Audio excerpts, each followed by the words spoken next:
primera guía, que es la guía de texto de Secheto, nos habla entonces de todo lo referente a la semiótica. ¿Ok? Entonces, algunos puntos importantes que podemos sacar de esta guía de texto sería qué es realmente la semiótica o la semiología también. A ver, la semiótica, según lo describe Sechetto, es lo que es la teoría de los signos. Y el propósito de esta ciencia, porque él dice que es una ciencia, es estudiar entonces todos los conceptos básicos y generales que atañen a la problemática. Él dice que la semiótica explica los signos, los fenómenos comunicativos, los sentidos y también las significaciones que se producen en la sociedad. Es decir, para Sechetto la semiótica tiene que ver con todo lo referente a los signos, ¿ok? De cómo estos fenómenos comunicativos se perciben y los significados. Por ahí preguntarán que si estoy grabando. Sí, se está grabando ya. A ver, otra, otra definición de la semiótica según Sechetto es que es una estructura, es decir, tiene una estructura y validez en las percepciones culturales y que es un punto de vista sobre la realidad acerca del modo en que las cosas se convierten en signos y son portadores de significados. Es decir, que para Sechetto la semiótica depende del punto de vista de cada intérprete o de los portadores de significado. ¿Ok? Y también nos habla de lo que es la semiosis. La semiosis es la actividad de la comunicación, es simplemente eso, la actividad misma de la comunicación. Y lo define como un fenómeno operativo donde hay diversos sistemas de significaciones que transmiten sentidos. Y en este caso sería el lenguaje verbal y el no verbal. ¿Ok?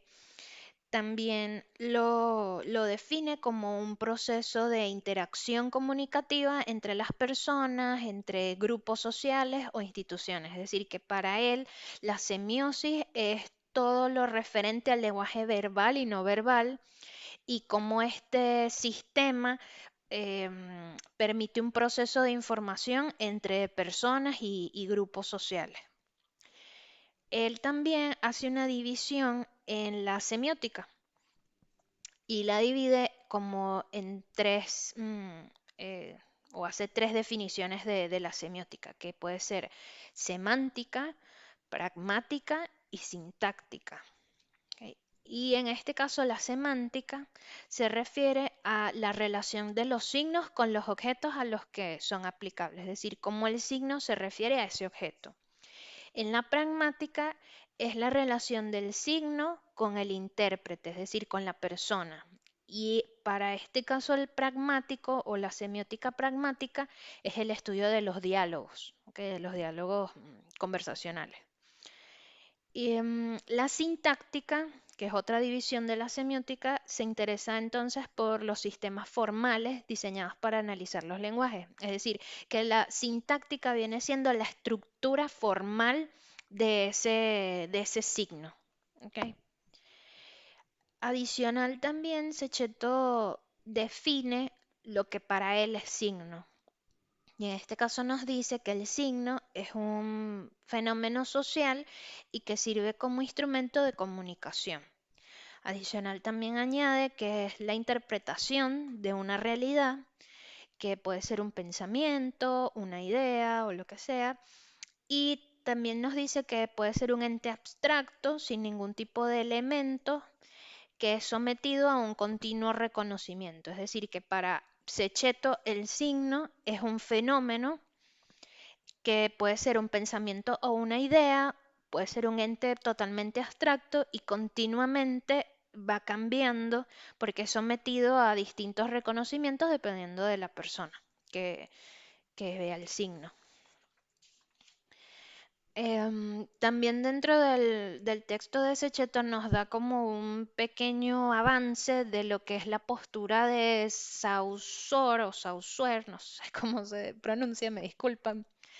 Y también nos habla sobre el método triádico que pertenece a Peirce. Eh, por lo menos a lo que tiene que ver con el primero, que es Saussure, esta persona nos define lo que para él significa el signo. Y en este caso, Saussure lo define como un objeto de estudio, es decir, él crea el objeto. Y Saussure lo estudia desde la lingüística. Y por eso define lo que es lingüística. Y la definición de lingüística él la coloca como que una parte de la semiología y el objeto de esta lingüística es la lengua.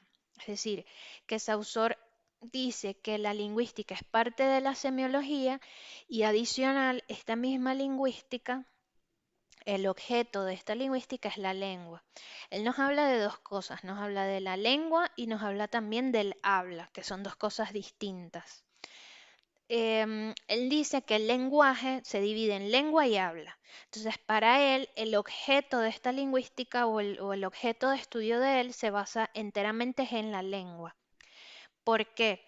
Em, Saussure se enfocó en la lengua como objeto porque es una parte social del lenguaje que por lo menos desde su punto de vista, se puede estudiar separadamente.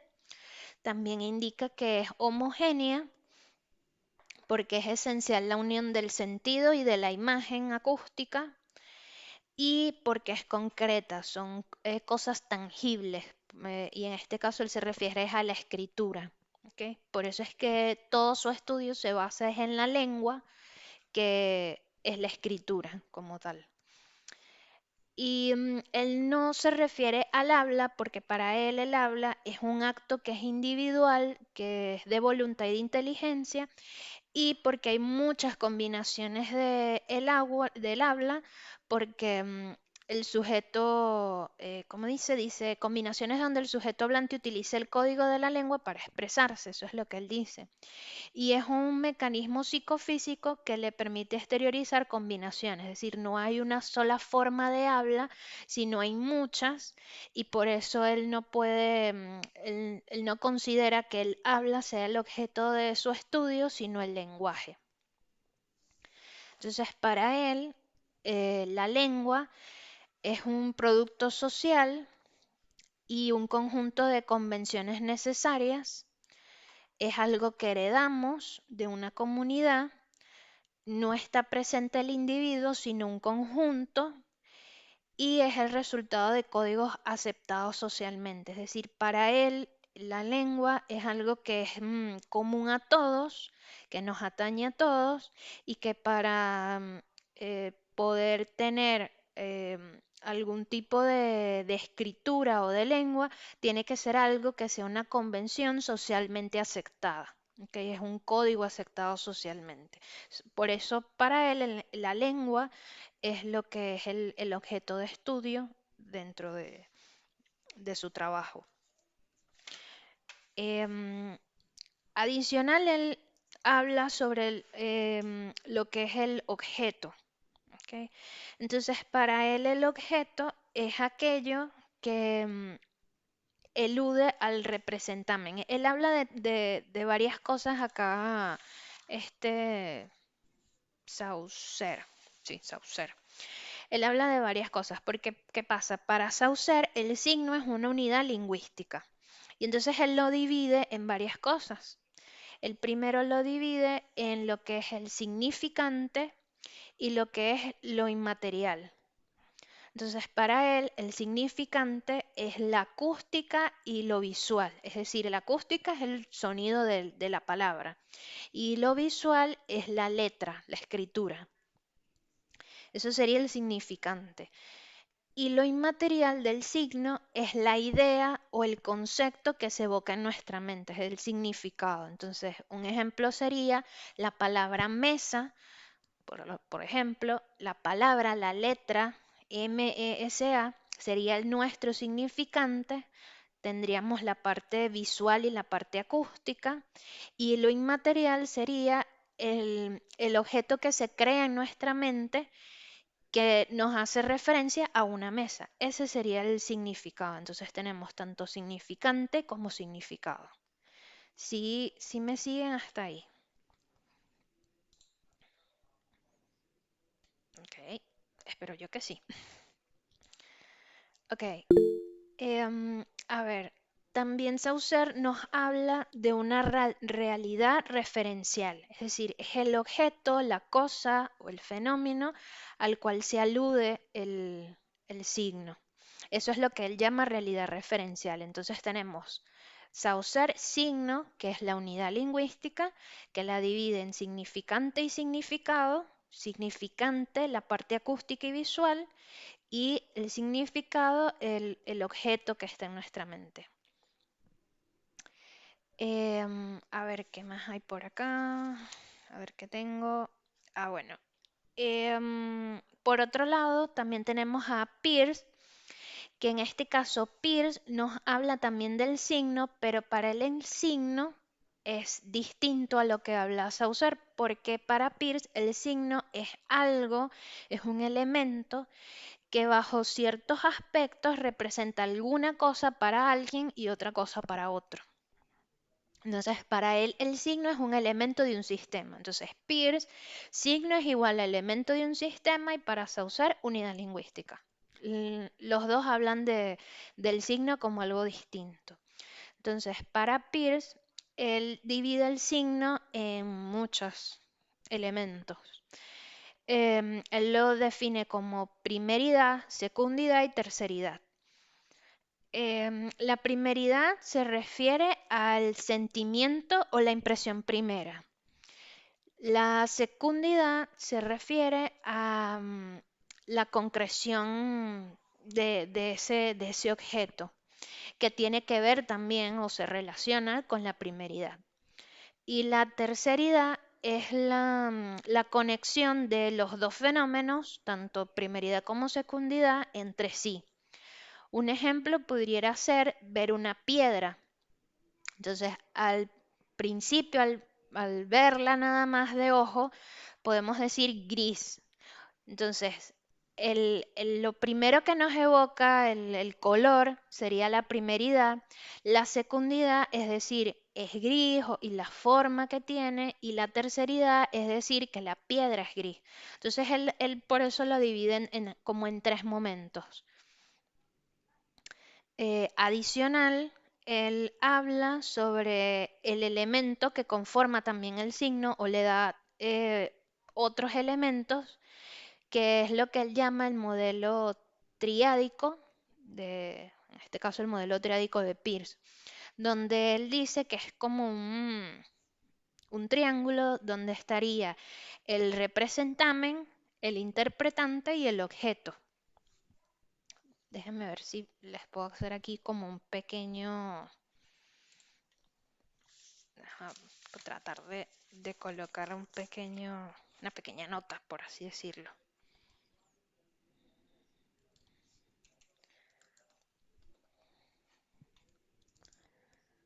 Ok, espero que se vea. Avísenme si pueden ver la pantalla. Creo que estoy compartiendo. No, me parece que no. Espérate, ya va. A ver, aquí.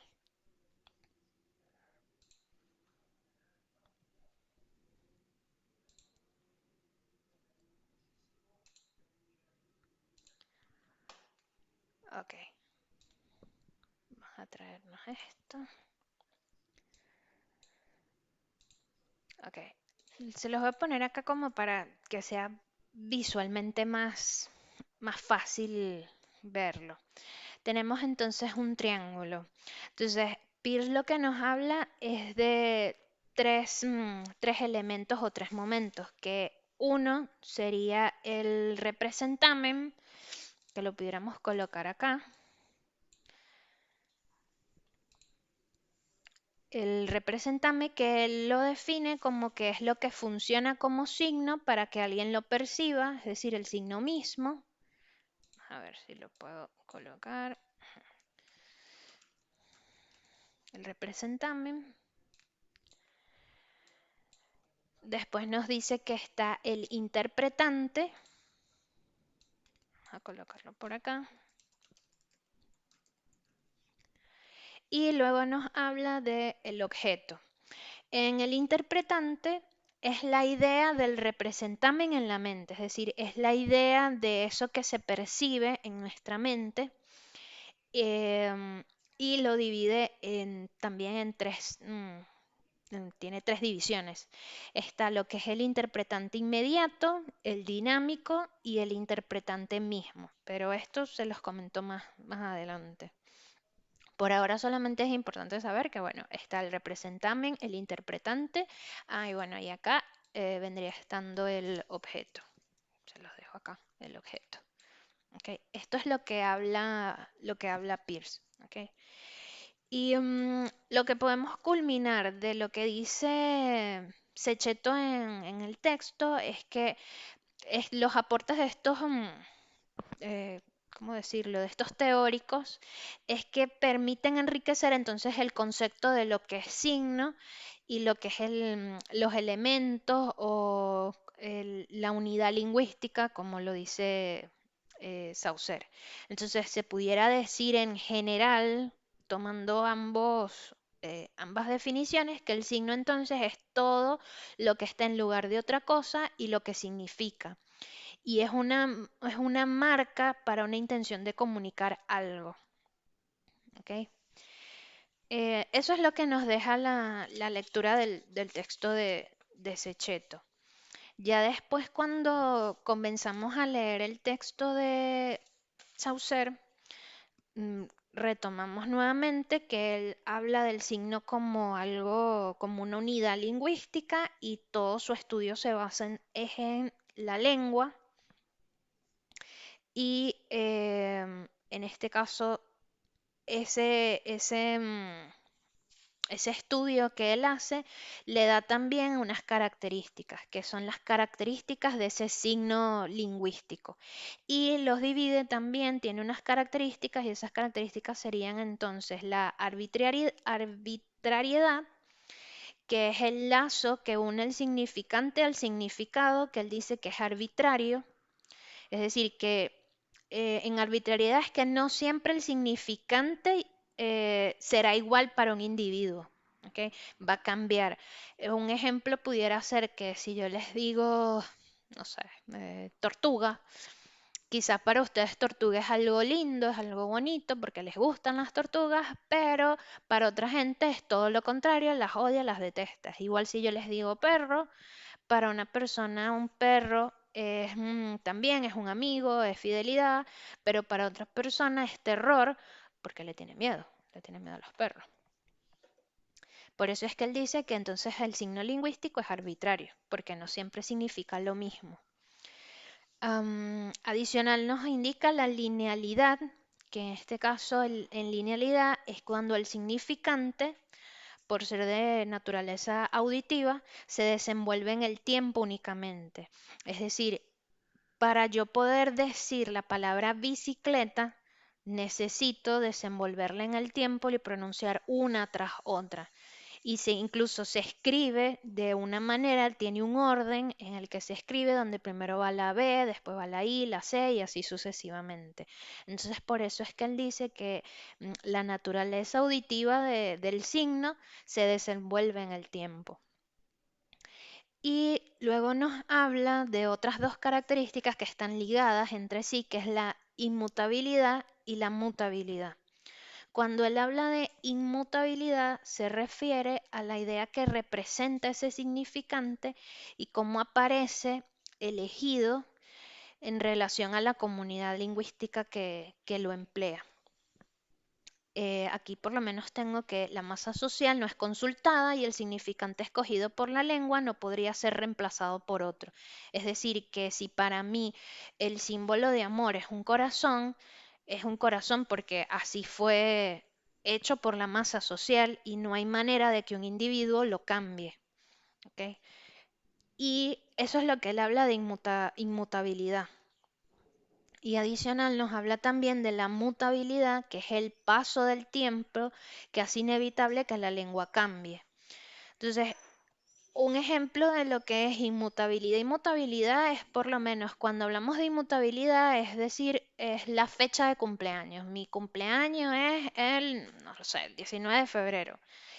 Y la mutabilidad es decir, durante el año yo hice o deshice tal cosa.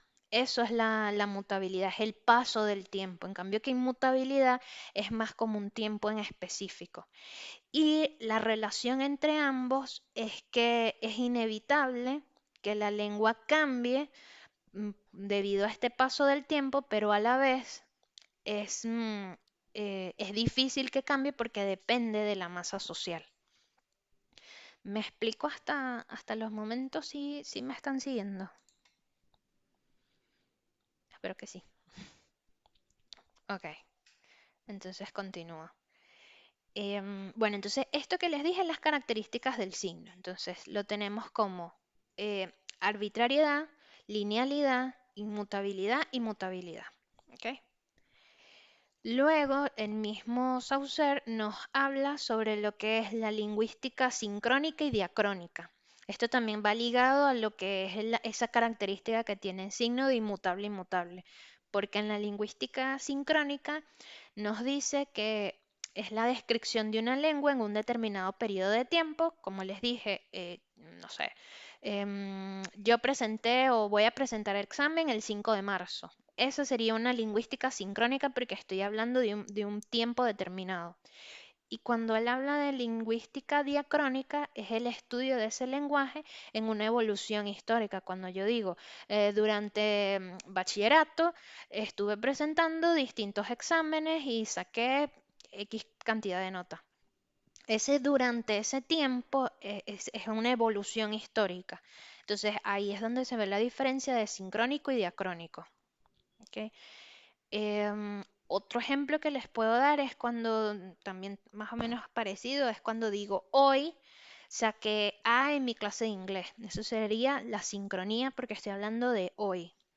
Y cuando yo digo durante mis estudios secundarios obtuve A en la clase de inglés, hablo de diacronía, porque estoy hablando no en un periodo exacto de tiempo, sino en varios.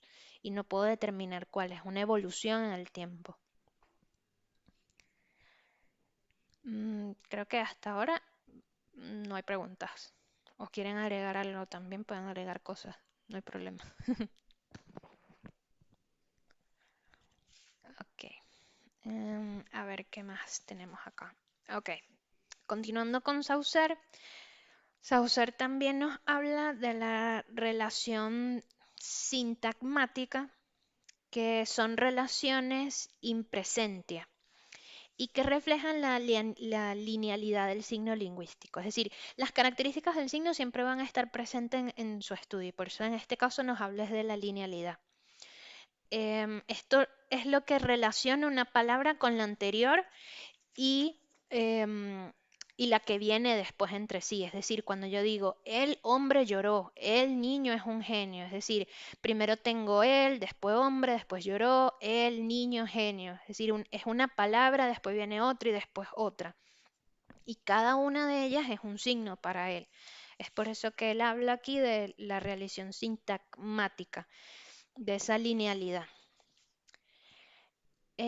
Cuando nos habla él de relación paradigmática, es la asociación mental de una categoría gramatical con otra del mismo rango. Es decir, imagínense que yo les digo gato. Por un lado, ustedes pensarán que es un gato, es una mascota, es un felino doméstico, pero para otros, quizás para los hombres, cuando yo les digo gato, ellos piensan en la palanca para levantar el auto. Entonces es una misma palabra, es una misma categoría gramatical, pero la asociamos con otra del mismo rango. Lo mismo sucede si yo les digo voy al banco.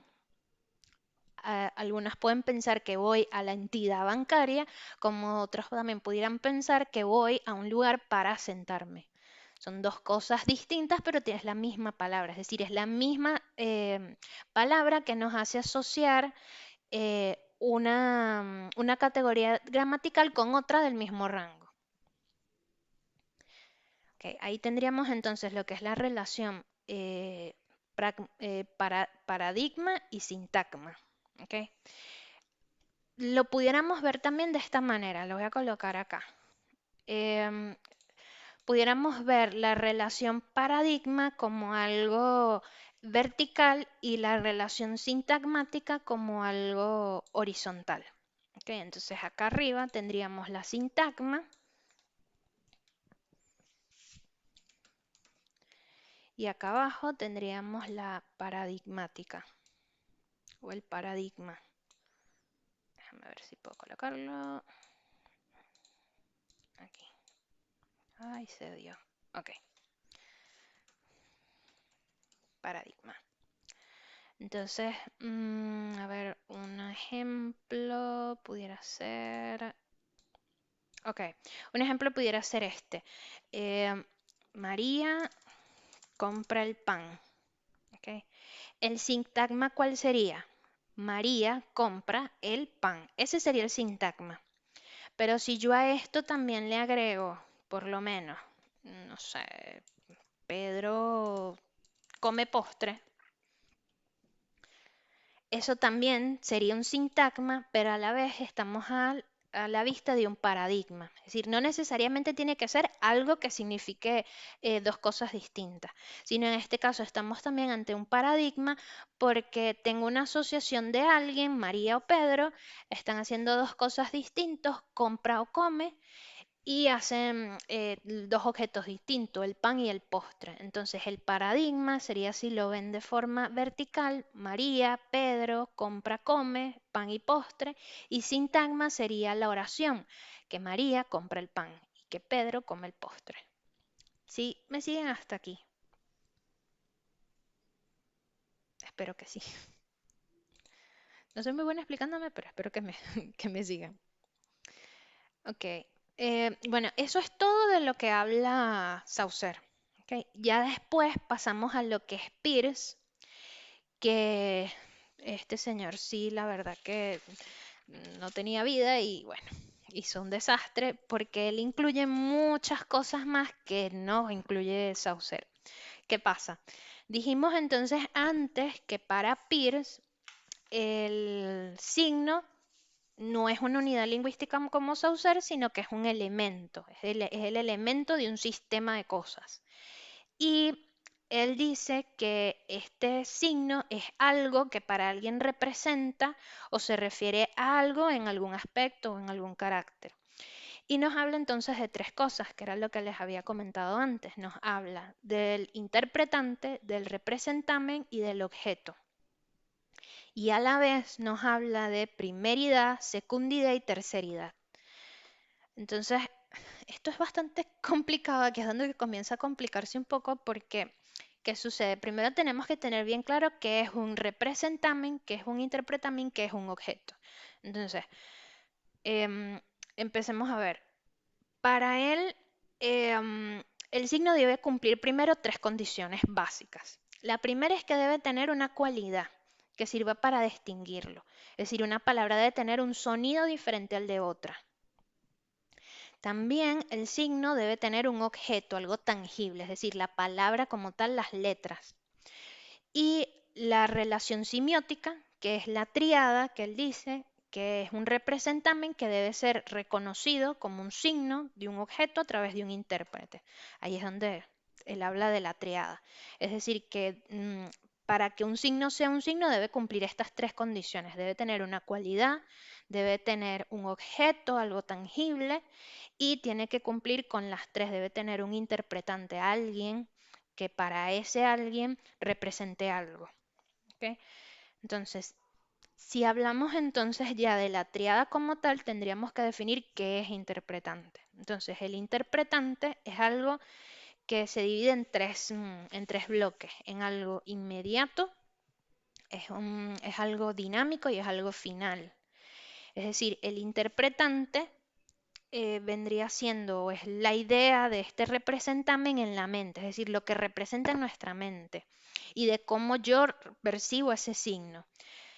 Hablo de que hay un interpretante inmediato porque yo veo el significado, es decir, el significado básico cuando veo algo. Hablo de que es un interpretante dinámico cuando yo me siento y comienzo a sentirlo, es decir, comienzo a pensarlo. Y hablo de un interpretante final cuando ya tengo resuelto el significado. Estas tres etapas del interpretante pasan en un segundo. Mm, un ejemplo, a ver, ok, un ejemplo del interpretante en sus tres etapas pudiera ser, no sé, la palabra fuego, cualquier otra palabra. El significado inmediato es fuego. Sabemos lo que es fuego, básico. El interpretante dinámico sería el sentido que le damos a la palabra, es decir, si queremos escapar, correr, aterrorizarnos, ese sería el sentido. Y el interpretante final es es lo que hacemos o la acción, lo que resulta de todo esto, que en este sentido pudiera ser, no lo sé, correr. Entonces, eso sería lo que es el interpretante inmediato, dinámico y final. ¿Ok? Luego tenemos la definición de representamen. Representamen es lo que funciona como signo para que alguien lo perciba, es decir, es el signo mismo. Es, no sé, el dibujo de un caballo, el dibujo de un perro, lo que sea. Ese sería el signo. Em, y luego tenemos lo que es el objeto. Entonces, el objeto también tiene dos divisiones, que es el objeto dinámico y el objeto inmediato. ¿Ok? El objeto dinámico es el objeto tal cual es. Y el inmediato es como es representado. Si por lo menos yo les digo a ustedes león, ustedes se van a imaginar al animal. Eso es el dinámico.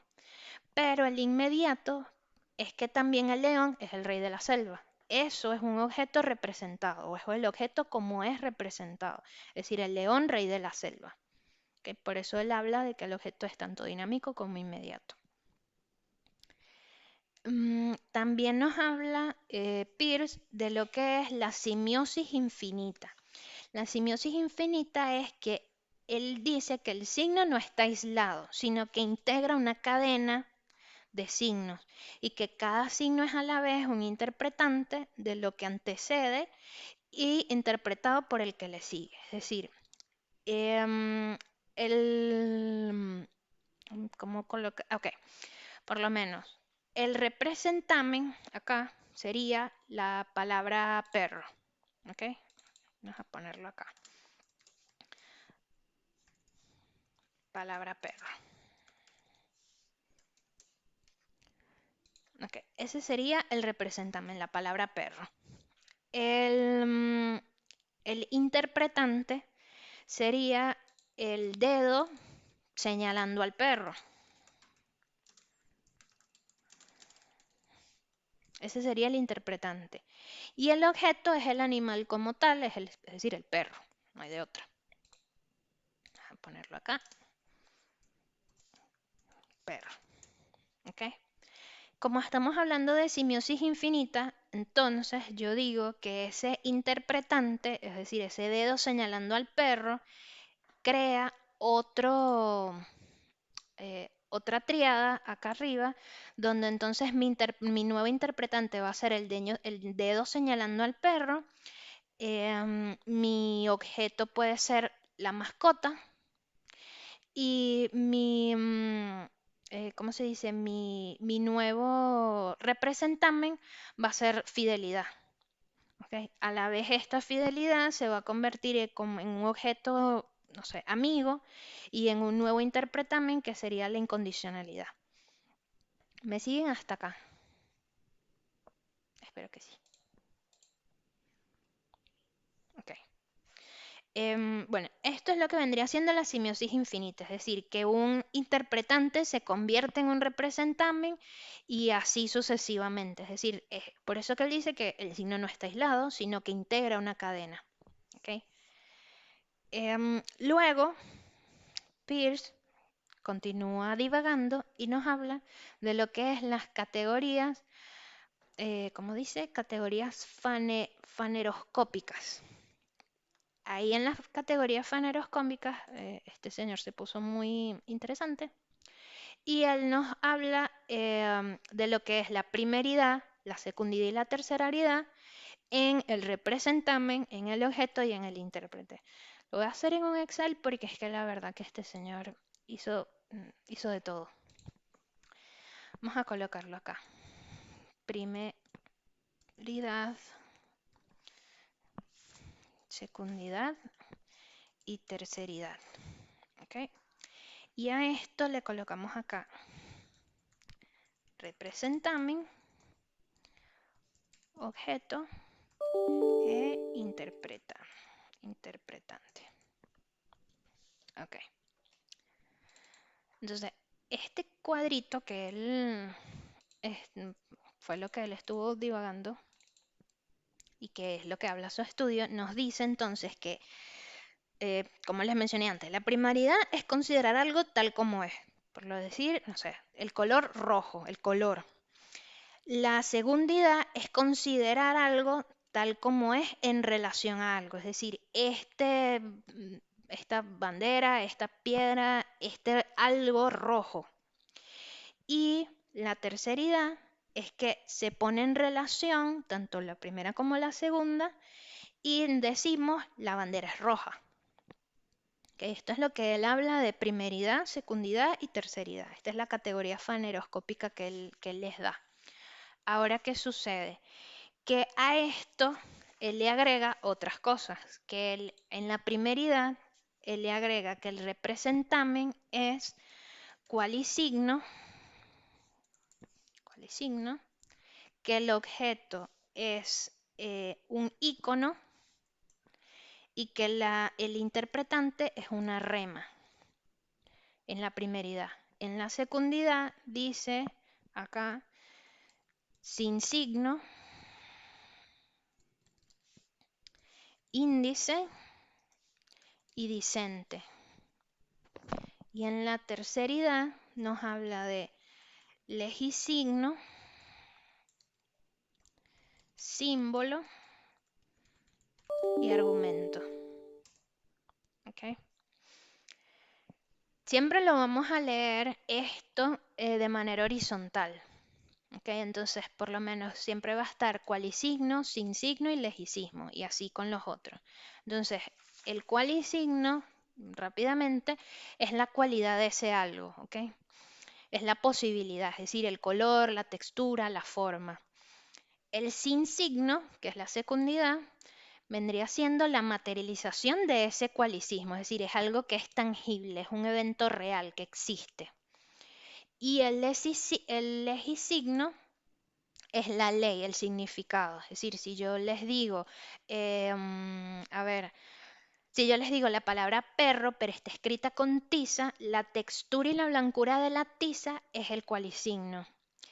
La palabra escrita en la pizarra es el sin signo porque existe en tiempo y espacio, existe la palabra, se escribió, y el significado es el legisigmo, que es el significado de la palabra perro. ¿Okay? Luego tenemos lo que es icono, índice y símbolo. El icono es la relación relación de semejanza, es la analogía con su objeto, que es una imagen, puede ser una imagen, que imágenes se entiende como un cuadro, un dibujo, una foto, un grabado, incluso una onomatopeya. También un signo se refiere a los diagramas, es decir, el organigrama de una empresa o un cuadro sinóptico.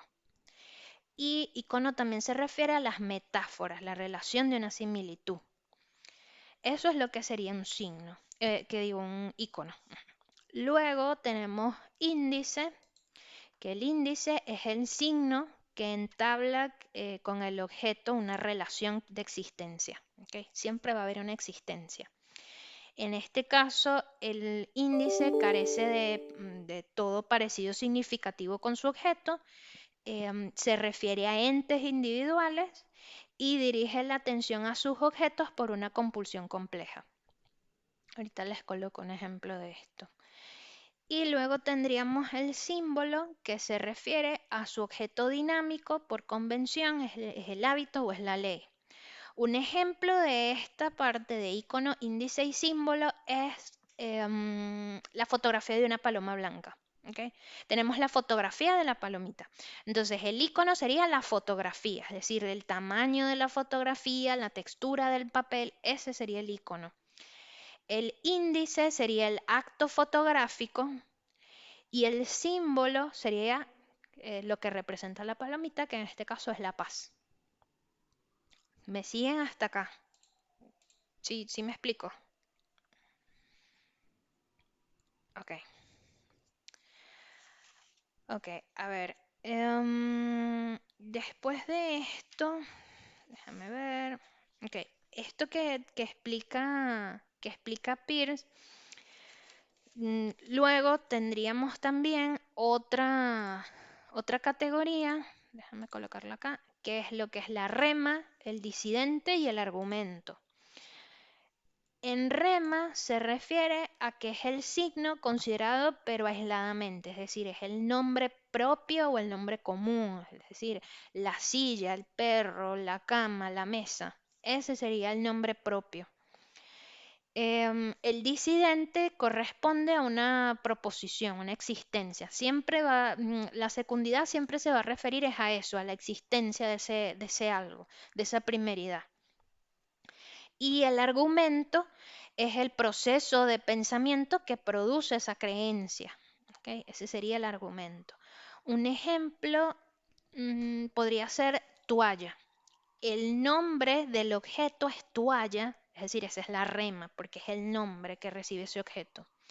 Lo disidente sería la existencia de esa toalla, que no sé, la existencia de que alguien se seca sus manos con esa toalla.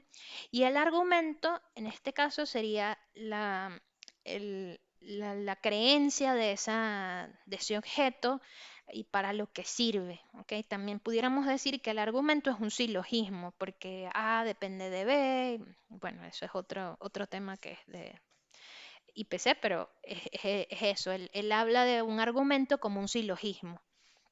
¿Ok? Eso es todo lo que nos habla Peirce. Entonces, en resumidas cuentas, si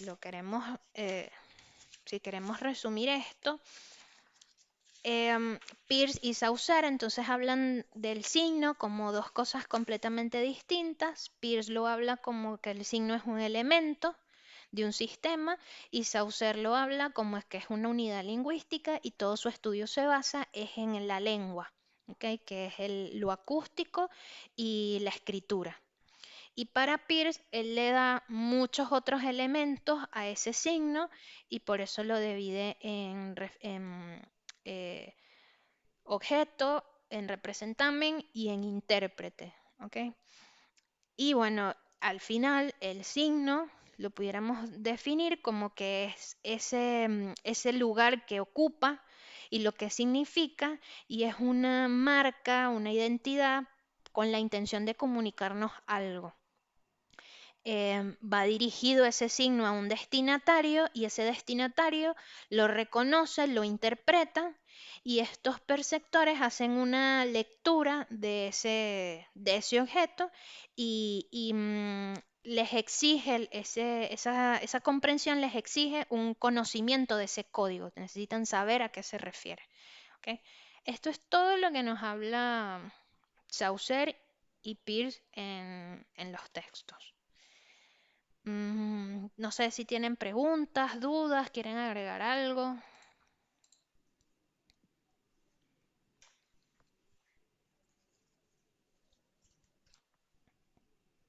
Ok. Bueno, si no hay ninguna duda o ninguna pregunta, yo creo que pudiéramos finalizar por hoy. Ok. Bueno, cualquier cosa me avisan si algo no les quedó muy claro y bueno, lo que voy a hacer es que le voy a tomar foto a mis apuntes y los paso por el WhatsApp. ¿Ok? Bueno. Gracias y ahorita les paso el link con la grabación. ¿Ok? Gracias, chao.